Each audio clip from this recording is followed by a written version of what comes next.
எங்கள் வீட்டு தீபாவளியோட பட்டாசு.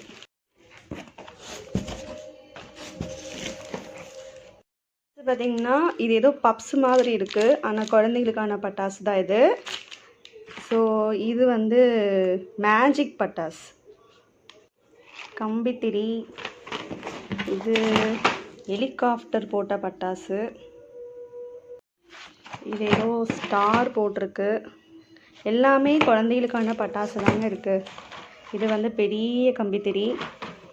இது ஏதோ புல்லட்டுன்னு போட்டிருக்கு, ஆனால் இது எப்படி வெடிக்கிறதுன்னு தெரியலைங்க. பட்டர்ஃப்ளை.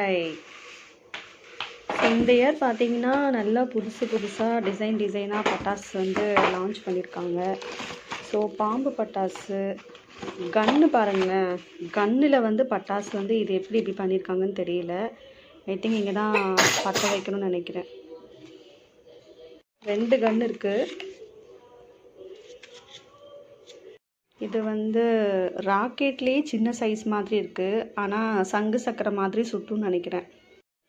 இது ஏதோ ஆர்மி வண்டி மாதிரி போட்டிருக்குங்க. இது ஒரு வித்தியாசமான பட்டாசாக இருக்குது. ஸோ இந்த வருஷம் பார்த்திங்கன்னா எல்லாமே வித்தியாசமான பட்டாசாக இருக்குங்க. இது பார்த்திங்கன்னா கிட்கேட். என்ன பட்டாசுன்னு தெரியலிங்க, ஆனால் நல்ல வெயிட்டாக இருக்குது, பயங்கர வெயிட்டு. இது பார்த்தீங்கன்னா இது ஒரு டிஃப்ரெண்ட்டாக இருக்குது, நிறையா இருக்குங்க. நாங்கள் வந்து இந்த பட்டாசு வந்து ஃபேஸ்புக்கில் வந்து ஒரு கிட்டு மாதிரி வாங்கினோம். டோட்டலாக வந்து 3000 வந்துருந்துச்சுங்க. ஸோ நிறையா இருக்குங்க, ரொம்ப வித்தியாசமான பட்டாசெல்லாம் இருக்குது. எல்லாமே குழந்தைகளுக்கு பிடிச்ச மாதிரி தான் இருக்குது. பாக்ஸுக்குள்ளேருந்து வந்துகிட்டே இருக்குங்க, அவ்வளோ பட்டாசு இருக்குது. இந்த வருஷம் தீபாவளி நல்லா அடிப்பொலியாக இருக்கும். வெடியும் நிறையா வெடி வச்சுருக்காங்க.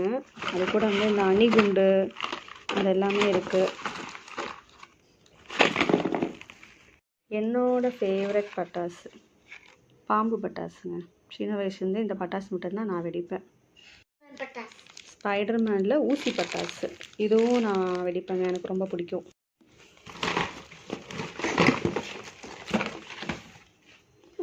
ரோபோட் பட்டாஸ், இது சோட்டா பீம்.